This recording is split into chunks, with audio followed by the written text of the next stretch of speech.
9 April আসামের 126টি বিধানসভা আসনে এক দফায় ভোট গ্রহণ।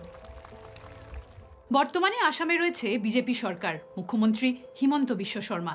কংগ্রেস আমলে মুখ্যমন্ত্রী তরুণ গগৈর পুত্র গৌরব গগৈ এবার বিরোধী শিবিরের নেতৃত্বে। তার সাথে রয়েছে একাধিক আঞ্চলিক দল ও বামপন্থী শক্তি। নির্বাচন কমিশনের তথ্য অনুযায়ী এবছর আসামে মোট ভোটারের সংখ্যা 2,50,21,413। নারী পুরুষ ভোটার প্রায় সমান সমান। নতুন ভোটার 6,28,000-এর কিছু বেশি।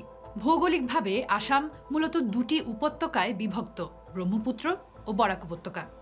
বরাক উপত্যকায় আসন সংখ্যা 13টি, অন্যদিকে ব্রহ্মপুত্র উপত্যকায় 113টি। সংখ্যার বিচারে ব্যবধান বড় হলেও বরাক উপত্যকা বাঙালি অধ্যুষিত হওয়ায় এর আলাদা রাজনৈতিক গুরুত্ব রয়েছে। গুয়াহাটির 4টি আসন এবং শিলচর শহর কেন্দ্রে হিন্দু ভোটারের সংখ্যা তুলনামূলক বেশি এবং ধর্মীয় পরিচিতি এবারের নির্বাচনে অত্যন্ত গুরুত্বপূর্ণ। আসামে বাঙালি বলতে এখন বাঙালি দুটো ভাগে ভাগ হয়ে গেছে এবং এটা এনআরসি এর পর থেকে আরো বেশি প্রকট হয়েছে বলতে পারি। এখন সিংহভাগ ভোটারের ক্ষেত্রে সেটা হিন্দু বাঙালি বলুন, মুসলিম বাঙালি বলুন, হিন্দু বাঙালিদের ক্ষেত্রে যেরকম ভোটটা হয়, তো ওটা তো আমার ধর্মের, তো আমাদের বাঁচাবে কে বা আমাদের রক্ষাকর্তা তো তারাই আমরা ভোট দেব। সেই জায়গাটা যখন যেভাবে প্রথম মানে ক্রাইটেরিয়া হয় আমাদের ভোটের ক্ষেত্রে, মুসলিম বাঙালিদের ক্ষেত্রেও সেই কমের প্রশ্ন চলে আসে, আমাদের সেফগার্ডটা কে দেবে আসামে, যারা দেবে তাদেরকেই তো আমরা দেব, মানে আমাদের সেই মুসলিম লিডারশিপই আমরা চাই। এটা খুব আমি মনে করি অত্যন্ত বিরক্তিকর এবং প্রচন্ড দুর্ভাগ্যজনক আমাদের এই অঞ্চলের গণতান্ত্রিক পরিবেশের জন্য, যেটা কিন্তু এটা এখন মেইন স্ট্রিম হয়ে গেছে। That is a most unfortunate part of the entire political spectrum আমাদের বরাক ভ্যালির ক্ষেত্রে।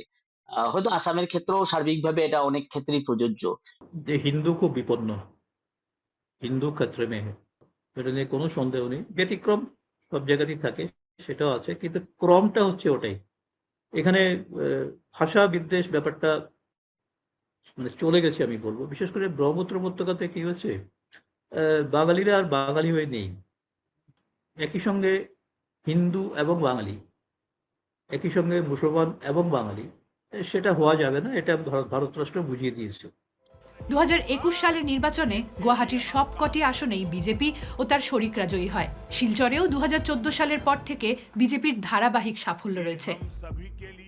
অন্যদিকে প্রায় 22টি আসনে মুসলিম ভোটার সংখ্যাগুরু, যেখানে সাধারণত বিজেপি জয়ী হয় না। কাছাড় জেলার সোনাই কেন্দ্রে মুসলিম ভোটার প্রায় 80%।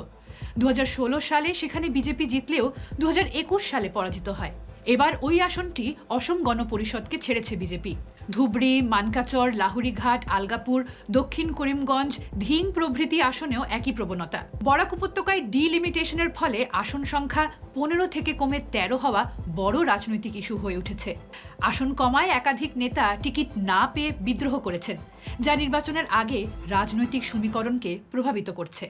এছাড়া নগাঁও, মরিগাঁও, লামডিং, হোজাই, এমনকি উজান আসামের তিনসুকিয়া ও আশপাশ এলাকাতেও উল্লেখযোগ্য বাঙালি জনসংখ্যা রয়েছে। অন্যদিকে বোডোল্যান্ড, ডিমা হাসাও ও কার্বি আংলংয়ে উপজাতি জনগোষ্ঠীর প্রাধান্য, যেখানে একাধিক আসন সংরক্ষিত। বাংলাদেশ সীমান্তবর্তী জেলা কাছাড়, করিমগঞ্জ, দক্ষিণ শালমারা, মানকাচর ও ধুবড়িতে মুসলিম জনসংখ্যা তুলনামূলক বেশি। সীমান্ত এলাকার নিজস্ব সমস্যা থাকলেও তার নির্বাচনী প্রচারে খুব বেশি প্রাধান্য পায় না। তবে আসামের রাজনীতিতে স্থানীয় বনাম বহিরাগত ইস্যু প্রায় 5 দশক ধরে অন্যতম প্রধান বিতর্ক। এবারের নির্বাচনে এই বিষয়টি আরও তীব্র হয়েছে। বিজেপি নেতৃত্ব প্রকাশ্যে বলছে তারা বাংলাদেশ থেকে আসা অনুপ্রবেশকারীদের ভোট চায় না। মুখ্যমন্ত্রী হিমন্ত বিশ্ব শর্মা একাধিকবার মিয়া প্রসঙ্গ তুলে এই অবস্থান স্পষ্ট করেছেন। কিন্তু এটার উপর বিজেপি ভোট পায়নি।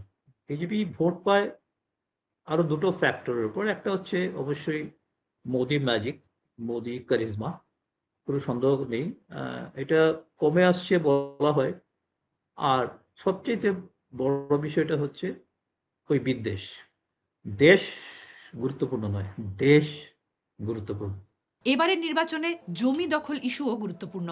বিজেপির দাবি প্রায় 26 লক্ষ বিঘা জমি অনুপ্রবেশকারীদের দখলে এবং তার মধ্যে 1.5 লক্ষ বিঘা ইতিমধ্যে উদ্ধার করা হয়েছে। আগামী 5 বছরে আরও 5 লক্ষ বিঘা জমি উদ্ধারের প্রতিশ্রুতি দিয়েছে দলটি। অন্যদিকে কংগ্রেস এবং অন্যান্য আঞ্চলিক দলগুলির অভিযোগ, বিজেপির ধর্মীয় মেরুকরণকে বাড়িয়ে আসামের সামাজিক কাঠামোকে ক্ষতিগ্রস্ত করছে। গৌরব গগৈয়ের মতে শ্রীমন্ত শঙ্করদেব ও আজান ফকিরের ঐতিহ্যের আসামে দুই সম্প্রদায়কে সাথে নিয়েই ভবিষ্যতের পথ খুঁজতে হবে। এবারে নির্বাচনে দুটি মূল ইস্যু, ধর্মীয় মেরুকরণ ও আদিবাসিন্দা বনাম অনুপ্রবেশকারী। যদিও এই বিতর্ক ব্রহ্মপুত্র উপত্যকায় বেশি প্রাসঙ্গিক। বরাক উপত্যকায় ডিলিমিটেশন পরবর্তী রাজনৈতিক সমীকরণই বড় ফ্যাক্টর হিসেবে সামনে এসেছে।